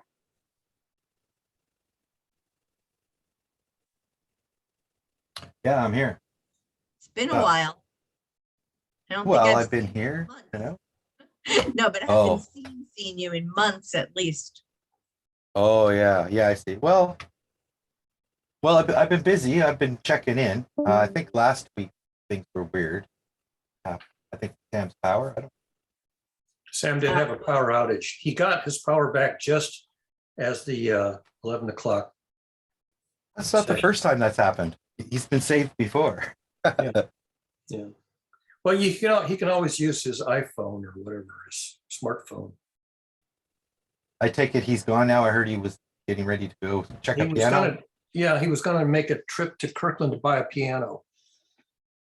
I almost got a secondhand piano one time until I looked into just how much that would commitment. That's why people give them away for free, because they're a real. I was watching this YouTube video on how to transport a piano, and these guys. Okay, rule number 1: if you go around a turn, go really, really slow. Look, so there's lots of videos on YouTube to show you why, when you're carrying a piano going around a turn, to go slow. Karma. Lots of pianos on the ground. Yeah, lots of pianos. There's karma for you, cause and effect, inertia. Yeah. But we ended up getting a nice little electronic piano, which is still cooking today in another place. And it wasn't hard to move. It didn't weigh 5 pounds. Electronic music instruments, that's 20th century. That's right. Well, I just wanted the old feeling I had when I was in my grandmother's house playing the piano, right? But anyway, time moves on. Nostalgia. Yeah, it was for nostalgia. Yeah. Plus, they have a certain ring to them. You know what I mean? A real piano, just the feel of the keys, the whole thing. Nostalgia today ain't what it used to be. Yeah. The future ain't what it used to be. Right. But yeah, I heard you talking about how cruel people are today online, and I was going to interrupt and say it's getting more natural, unfortunately. Yeah. You know,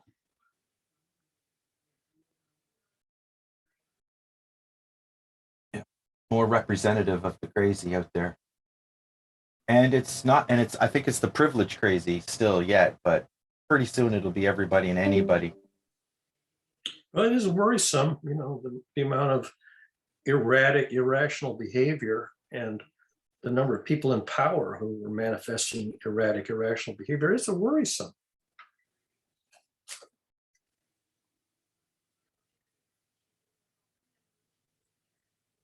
Just had an audio blurb. Sorry, what was that? Just the number of people who in power who are manifesting erratic and irrational behavior, and that's a worrisome observation. Yeah. Hey, Google, stop. Go. If it wasn't for a timer, I'll tell you what, I'd forget so many things. Like, even if it's just 4 minutes, I have to put a timer on these. Well, I get distracted with the computers because there's like 5 or 6 worlds facing me when I open up the computer. Yeah. Our minds aren't made to handle that. Yeah. Not. By the way, I don't know if you can tell that I'm on a different computer from normal. I have a colleague, a former colleague from where I worked, and he's going to move to Colorado. So he was getting rid of all of his old stuff, and he has this 27-inch iMac, Wow. but Nice. it's a 2013 model, which only went Still, up to Catalina, I think, and that was the end of the line. And so he says he wasn't going to take it with him to Colorado, so he had a friend of his drop it off. So I powered it on, and it came up with Mavericks because he had erased the hard drive, so it reinstalled Mavericks. But then I realized it could play Catalina, so I installed Catalina. So this not brand new, but for me, brand new 27-inch iMac running Catalina that my friend just gave me because he didn't want to schlep it to Colorado. That's a wonderful new telephone for you to get on Zoom. Yeah. Zoom phone. So you can see it's I have it sitting in the kitchen at the moment, which is why I have a different You put a big AT&T sticker on the back, picture of a telephone. a big Apple symbol on it. So. Yeah. Well, I'm just playing off the Bell. The Bell started it all off, right? Now here we are with video. I remember when it was a dream watching Star Trek as a kid, thinking about video calls. 1875, the invention of the telephone and the light bulb was about the same time, roughly. The phonograph, the light bulb, and the telephone were all, I think, around the 1870s. They sure changed our life in the 20th century. Josh? Just curious if anyone caught the Google Developers Conference this week. I didn't. They announced a feature where you can talk to Google without having to say, "Okay, Google" or "Hey, Google." And You mean better scanning of our brains to see if it's really us? it's just a little camera on the front that sees when you walk up to the computer. But yeah, better scanning. Okay. Yeah. Like just better interaction where you can say, "Okay, play that," and then when you say it waits now for the rest of the thing that you're going to say, and it goes, yeah, what, So it's getting more ubiquitous, more like actual, like something you want to use. Because I don't know if you guys are ready to move into where the screens go away and you just talk to things. But that's kind of where they're leading. But the exciting news, if you guys are interested, is they're letting you click a button on Google search. And if you see your phone number or you see your address or anything, you can tell them, hey, take that down. And you can interact more with the Google search to curate it, as well as advertising. They put a feature where you can click on their advertising part of Google and say, don't show me these things. I don't want to see these things. So you can start to curate your advertising a little better. One thing I'm not happy about with Google, Google Sites, they changed the infrastructure from Google Sites to what it was originally to this new version. And the most important document that I ever wrote, which I originally wrote on Google's NOL, KNOL, their answer to Wikipedia. When they closed that down, they moved it to WordPress, and from there I moved it to Google Sites. And now the version that's on Google Sites is frozen. And the automatic conversion to the new Google Sites, disaster. So I have no idea how I'm going to save that document that's on the frozen old version of Google Sites, because the new version, it just munged it to hell. Barry, have you put it all into a SQL database or some sort of database, all the text? No, it's basically HTML. I'm saying when you export the HTML, you can put it in either XML or another database format, even comma separated, just like an Excel file. Oh, well, I can save I guess I could save it as a PDF. I could save the page as a PDF and then but that's not editable after that. Yeah, things are changing fast, but yeah, if you can get it into either JSON or XML or comma separated, then you can pretty much put it on any platform. Yeah. So I haven't figured out, I sort of, first of all, that's been up for more than a decade. And I'm not sure how many people ever go to that page anymore, but I was kind of disappointed that I couldn't salvage that that article, which is a summary of all my research for the last 35 years.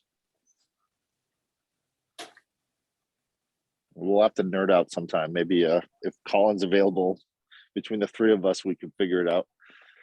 Well, so I could figure out how to take it off of the old Google Sites and preserve the HTML and, on a platform where it's still editable.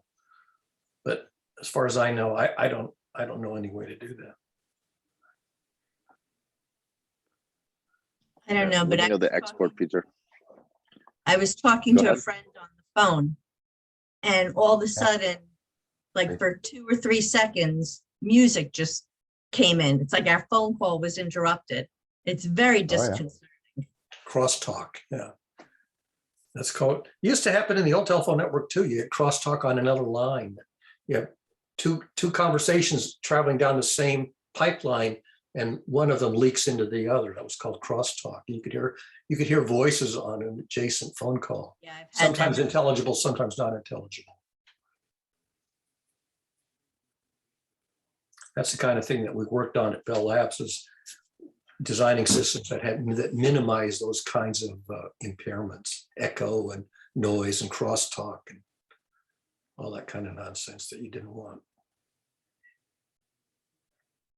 Well, I think I told you about that time that I was talking on the phone to somebody and I said something about, I don't remember, it was something probably related to Einstein, and all of a sudden on my end, Google started, like, I didn't know it was Google. It starts telling me about Einstein, like giving me it, and the person on the other end couldn't hear it. That was what was scary. Luckily they believed me, but it was, wow. Yeah. I did not like that. Well, that's like that OK Google or Siri or what was the Amazon one, and you say the name. Sam has that all the time. The computer, pipes up because he says the key word to wake up the computer, and it starts spouting off some response to unintended inquiry. I got rid of mine. I don't want Google listening to, I don't want anybody listening to me. Yeah, I think this Catalina that's on this iMac has Siri on it. but I haven't turned it on. Yeah, we're getting ready. In my community is the digital twin idea that was sort of kicked about the last few years, but now it's starting to become a reality of creating your digital twin and curating it and making sure that it's actually doing and saying what you want it to, as opposed to just this annoying little thing like the paperclip on Microsoft back in the 90s. Well, I would like a digital twin that could do today what I could do 30 years ago, because as I age, my ability to do things is noticeably degrading. Me too. That's exactly why I want it, Barry. I'm hoping it works better than I do at some point in time. Yeah. Well, it's a feature of aging. You realize your energy levels go down, your drive goes down, your motivation goes down, your ability to solve problems degrades, everything degrades at a measurable level. And you realize this, you're on the downslope of the life curve. Curious, Or you Barry. could start taking nootropics, Hello? messing around with your brain. What's nootropics? Is that a drug? Just different, not so much drugs as in like medical drugs, but just different vitamins and different things to fire up your neurons again. Rejuvenate, yeah. I sometimes watch, there's a YouTube channel called Cracking the Cryptic, which is a couple of British guys solving mainly Sudokus, but other puzzles. And they're world class. And I watch them, and occasionally they bring up a relatively easy, what they're called generally approachable Sudoku, the one that sort of anybody can do. And once in a while, I'll try to do one. And I'll even occasionally solve them. But boy, I tell you, it's night and day between what those guys can do and what I'm able to lumber along with. And, Have you ever tried, Barry, do like a hot shower, cold shower, and then do the Sudoku? No, Like stimulate your intrinsic No. nervous system and never Those tried that. Never tried that. try. Yeah, But what I notice is that these guys also make mistakes. Sometimes I can even watch them and observe that they're making a mistake. And, the other thing is people yell at them on the YouTube channel because they're making a mistake. But more often than not, they make a mistake and I'm completely lost. They're way ahead of me. They're so far ahead of me, I can't even follow them. yeah, that's how I feel about the whole world. I think most people are so far ahead of me, I can't follow. Yeah. I don't have the context. So, but there's also, but the other thing is there's less and less stuff that holds my attention, less and less stuff that I find interesting that I can sort of immerse myself into. And I spend a lot of time going, now what am I going to do? There's nothing to do, nothing interesting happening. I think you got to put stimulation into the system. Somehow, I don't know. It's just a feature of growing old, I guess. Less and less things seem interesting. I think it's a feature of you fall into these bucket holes of patterns. Could be. And then you're not getting the stimulus from, like, I noticed that within my own world. Sometimes I'm just like, there's nothing, I'm not. And then all of a sudden it'll just explode because I went down a little rabbit hole to the left. Yeah. And met somebody that opened up my imagination of, like, I met a guy from England last year that started telling me about hiring people all over the world and the different, rates of labor and the different, it just made me realize, oh my gosh, there's people living lives that are so different than the lives in America. Yeah. So true. Yeah. So true. Like, my stepmom just got back from the Philippines yesterday and they had their big election over there. It's a real different world. The Philippines is just a crazy place. Well, that's where they elected Marcos Jr. just last few days ago. Yeah. Yeah, the guy whose parents stole everything from the whole country, that they had a revolution in '86. Yeah. And nonetheless, they vote for the kid. Now, the kid's not a kid. He's in his 50s or 60s, I think. Yeah. But there's places on this planet where, in our worldview, our paradigm, they're upside down. They're completely opposite, like what they value and what their day-to-day lives are. Yeah. So we muddle along. Yeah. Yeah. Kurt Good Vonnegut had a Veritasium. poem about that muddling along. Did you see the latest Veritasium where he got called out for? I was trying to talk to you a few months back about his electricity video, and a bunch of people called him out on it. It was wrong, so he did a little experiment at a laboratory to try to prove it. But it was, some people are tackling some interesting science problems lately. I I've think seen it's some fun. Veritasium, but I don't think I've seen the one that you're referring to. It was about electricity and how fast it moves at the speed of light. And Oh, how, maybe I did see that one, that the electrons themselves don't move very far, very fast. And also that the electricity doesn't travel in the wire, it travels actually in the EM fields outside the wire. I remember seeing that one. But Yeah. I don't know if he that's got a the one you're better talking- measure. Yeah, he redid the experiment with a better measurement tool to the nanosecond. So instead of doing it all the way out, miles and miles past the Earth, he did it smaller but used better metrics so that he could measure the differences at the nanoscale. I always thought that the wavefront of electricity travels at about 1/10 the speed of light down a typical copper wire. But I could be wrong about that. But I think that's basically what you get in electrical engineering circuits, that your signals travel at about 1/10 the speed of light in a copper conductor. Yeah, I'm just fascinated by, I'm hearing talks about gravity waves detecting earthquakes faster. That's been a big talk. Yeah, I think I saw a headline, I haven't seen the details, where GPS can detect tsunamis somehow or other. Not sure exactly what they're using to detect them, but maybe something bobbing on the ocean or something like that, that is getting signals. I don't really know. Yeah, I don't know. I've been researching a new ism called dataism. It was by Nick Bostrom and Yuval Harari, talking about, what will the future be in terms of what we put our faith in, with ones and zeros and data. And I'm getting excited about, there's all these devices out there now, this Internet of Things collecting data. Like Oh, yeah. And they're building new semiconductor factories all over the world.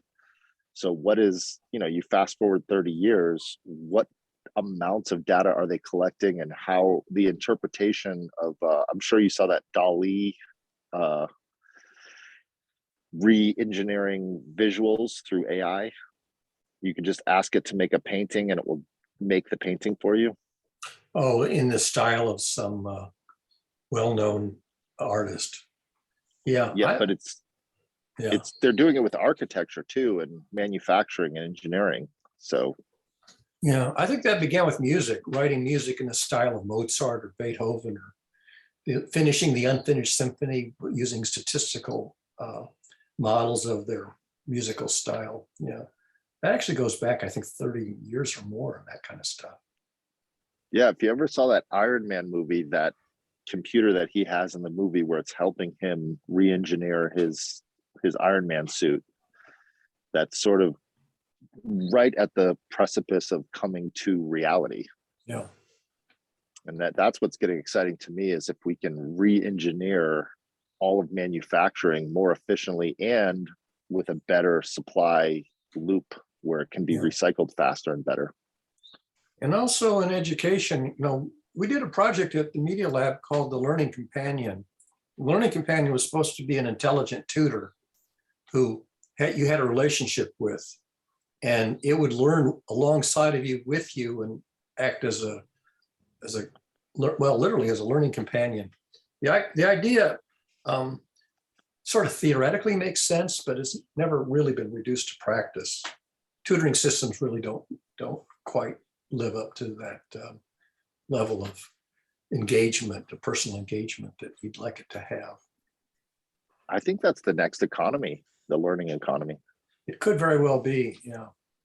And I think it's essential, because I think our education system really does need to be revamped fundamentally. The classroom model isn't working. Yeah, well, that's outdated for sure. Yeah. I think Several people have said the one thing you learn in school is how to be an independent learner. If you don't learn how to be a learner, you haven't learned anything in school. Quite a few. How do you be an independent learner with the amount of information coming at you? You know, like it's one thing to pick up a book and learn how to read the book and take notes, but how do you pick up 27,000 movies or audio and take it all in? And so that's what I'm excited about with the digital twin, is the computer can learn and then teach me. Yeah, that's the thing, is that can the computer figure out what is on your frontier of learning where you're stuck at the moment and get you unstuck at the opportune time? Because everybody gets stuck, and you can get stuck for a very long time. Well, that's why I'm in love with Google, is just being with Google from the beginning. I have a way of searching on the Google search. I noticed, you know, I just find things quickly because I've been doing it so much. It's just second nature to me. But other people get stuck clicking links that they shouldn't click because I've already gone down those rabbit holes, and I can just see, as a search engine optimization person, how they optimize search and go, oh, okay, they're using this tactic. Nope, I'm not clicking that. And I scroll up. Yeah. Finding the one item that will get you unstuck and get you moving again. That's really an unsolved problem. You know, I'd love to be able to have a system say, Barry, I know exactly where you're stuck. Let me show you exactly how to get unstuck. I think you just have to have friends. I mean, some friends that are librarians, and they're really good at curating content and going through the library, but they have seen so much information pass across their desk. They know, oh, that exists. That's actually a map that's in the library of da da da da da. Right. And their network of libraries is what makes them so powerful, these librarians. Yeah. Like, if you don't know it exists, how do you know where to look for it? Exactly. So I just assume everything exists, and I'm not looking hard enough. Well, the thing is that, you know, you have a finite bandwidth for looking, and there's you can just make a tiny dent in looking for what's out there with a tiny bandwidth. Did you just freeze again? Looks like you froze again. Now you're unfrozen. Okay, sorry, I froze for a second. It's Starlink is being weird. So you have gaps where you lose a satellite? It just sort of pops out for like 10 seconds. I think it is switching to the next satellite or something. Yeah. I don't know what it's doing. Well, yeah, because they're moving, so because they're in low orbit. So yeah, it's the same as cell phones. As you're driving, you switch from one tower to the next, and you could have a gap where you don't get a real-time switch, so you get a gap. Yeah, my mom just got the Starlink, and they announced that they're going to take out the geofencing for $25 a month. You can use it anywhere. Oh, that's a big change in internet connectivity from, you know. Speaking of Elon Musk, if you're away from cell towers. This crazy thing about him wanting to buy Twitter, and on again, off again. I don't really follow that story. Yeah, I've been following it pretty closely. Yeah. Not that it's a big deal, because I mean, even though I have a Twitter account, I hardly ever use it for anything. I hardly ever go to Twitter. Well, it's the whole idea of authentication and authenticating between blockchains.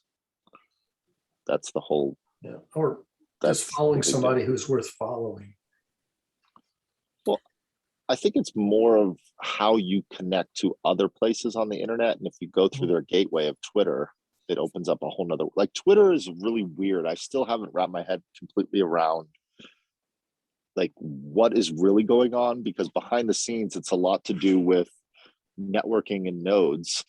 And it's not the little 140 characters. It's the way that the way that when you click on retweet or share, how that's being shared. That's the power of Twitter. I have no idea how the infrastructure works on Twitter, but and then again, I don't know how it works on Facebook either. So, well, it's going to get very powerful when it comes down to building the next layer of, you can call it social network, but just in between humans. Like most of us, we use like Facebook probably a majority of time to interact with everybody, but that authentication to the web is the key. And that's what I'm excited about with Google is they're spending $10 billion in the way you authenticate and securely log in to Google. Oh, So they're trying to take away passwords. yeah, that's what I hear. They want to get rid of passwords and find some other way to authenticate. And I guess they will. I mean, just today when I logged on to this 27-inch iMac, I had to go do the two-factor authentication over on either my Turbo Droid or on my iPad or whatever it was. Because it's getting warm, I switched from the upstairs computer where it's getting a little hot up there to the downstairs. Since I had two new machines that I hadn't been using before downstairs, and each of them, when I logged onto Facebook, I had to do yeah, that's really me. It's, it's me. The same thing with Google. I think, if you set it all up where you have your first node that you log into and that logs into your device, then everything else is stored, but it's authenticated by the first node, like whether start with Apple or start with Google. I think that's I think the world is going to get really fast really soon because all these little bottlenecks are about to go away. Yeah. And I wish it would go away as spam phone calls and other noisy, garbagey content that floods your incoming bank. Who do you use for a provider? I have Verizon. So I have a Verizon landline, and I do have Nomo Robo, which is provided for free on Verizon. But I still get lots of spam phone calls. Do you Froze again? I'll wait till you unfreeze.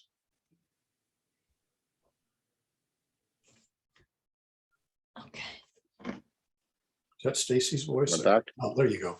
that's me. Yeah, I'm gonna say goodbye now. Take Okay. care. Bye, Stacy.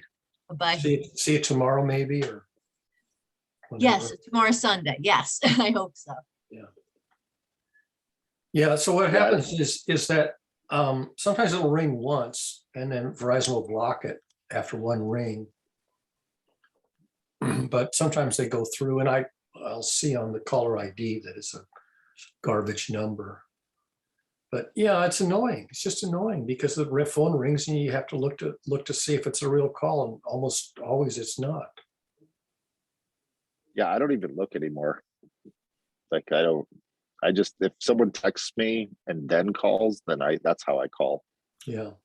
Well, I still get occasionally a phone call where it's a real call, and I wasn't expecting it, so I had to look to see if it's a real call. Yeah, I feel like the phone system is sort of the idea of it going in as a phone call first. Like it's difficult. I don't know. I mean, I let everything go to voicemail. Yeah, I don't blame you. A lot of people don't pick up at all. So yeah, there's a lot of noise and nonsense and unproductive time that just is part of life, I guess. Just part of life.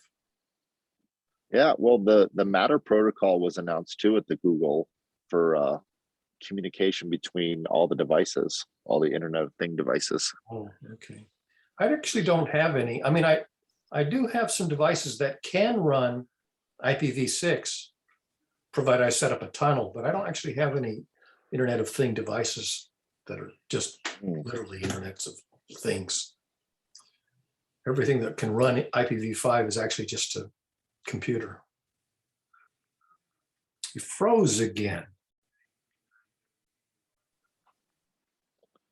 Yeah, sorry, my ping's going out. Yeah, now you unfroze. So Yeah. I don't know I'll if you let can you go, hear me. Barry. When you freeze, do you hear me? No, you cut out. I don't hear you. Okay, that's what I So thought. it freezes. It's because I have cable internet and it's usually stable and it's unstable. And I can't tell if it's the cable company or if someone's hacked my router system, Oh, because it just goes it goes in and out for 20 minutes. And Oh, then that's a Starlink lot. goes in and out. Yeah, only like 10 seconds, like right there. I see. And I have Verizon, which I could, if I switched over to Verizon right now, I'd be stable. You have Verizon Fios up there or just dial up? No, just the cell tower Oh, I see. for I data, gotcha. Yeah, okay. but it's only got 2 bars. But yeah, I'm pretty excited about where things are going. I think we're going to move into a very fun, everything goes in the background and we just have glasses. I'm looking for the next big thing. I mean, we had the internet, that was a big thing, We had lots of next big things, in the last 30 years or so, but I don't actually see what the next big thing is going to be yet. Well, have you been putting the glasses on? I don't have a set. I don't have the VR goggles or anything like that. Check it out. It's not there yet, but it is the beginning of the next big thing. Yeah, okay. I mean, I suppose VR, 3-dimensional VR will be coming along sooner or later, whether or It's not. coming in June. It's coming in 2 weeks. Really? Okay. Yeah, Apple's well, this is the rumor on the street. I mean, maybe they'll fool us, but Google got out in front of it on their conference and had the little glasses that transcript the conversations in different languages. Oh, okay. So because they did that, I think Apple's going to announce it. It's in the operating system. It's built into the phones, the VR glasses from okay. Apple. Yeah. Well, I'll have to see. I don't know. I think I won't say I'm becoming a Luddite in my old age, but I'm more Luddite-like in my late 70s than I ever was, in the prime of my younger career. Go to some people's houses and watch them use, the VR glasses, because you can stream it to the TV so you can see what they're seeing without putting on the glasses. I did that once. I was over at a friend's house and put on the goggles and played some game for 20 minutes or something. But I mean, here all I got is the flat screen TV. That's pretty much what I got here. I hardly watch TV anymore. I really haven't watched very many dramas on like Netflix or any of that kind of stuff.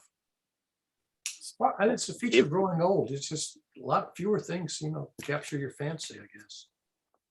Yeah, I mean, if you feel inclined, my favorite thing is they fly drones in 360 degrees, and then you put on the goggles and you're immersed into different places, like in the safari in Africa. You're the pilot of the drone. Is Is this a simulated drone or a real drone? It's a real drone, but the camera is hanging at the bottom, so you don't get to pilot the drone, but it's like flying. You're on board, so you can look around, look down, look up. You're in the cupola of the drone. And then they're flying through really interesting places. Like I get to travel without. That's what I love, is I get to travel the whole world on Google Street View. Like I go to the Maldives, I go to Madagascar, and I'm walking down the street with the baobab trees, looking up around. What the heck? Where am I? And and a lot of stuff's being filmed in higher 6K resolution, so it's pretty good. They actually have Google Street View in Antarctica.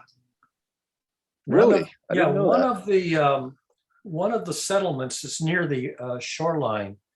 One of the settlements just has a few dirt roads, and somebody walked the Google Street View, and there's one intersection where you see actually the shadow of the guy with the camera. But it's only like a 3 or 4 block walk. McMurdo Station, I think it's called. I think it's McMurdo Station. I'll check it out. Street View. Yeah, it's not very big. Yeah, and you can actually have vehicles. You see a bus or something parked off to the side, and they have cute names on them painted on the side of them. Well, that's cool. I'm gonna take my 360 camera up to the mountains this weekend and see if I can do some. Well, have a good time at it then. Some video. Yeah. Thanks. Anything else we want to talk about today? I think I'm good. If you're good, I'm good. Then I think we will call it a day. Everybody have a good, well, everybody, there's only 3 of us left here. Have a good Saturday, and maybe I'll see you guys tomorrow and Sunday. All right, Barry, enjoy the spring in Boston. It's beautiful. Thanks. Bye-bye. Cheers. Okay, Sam, I'm going to end the meeting for all.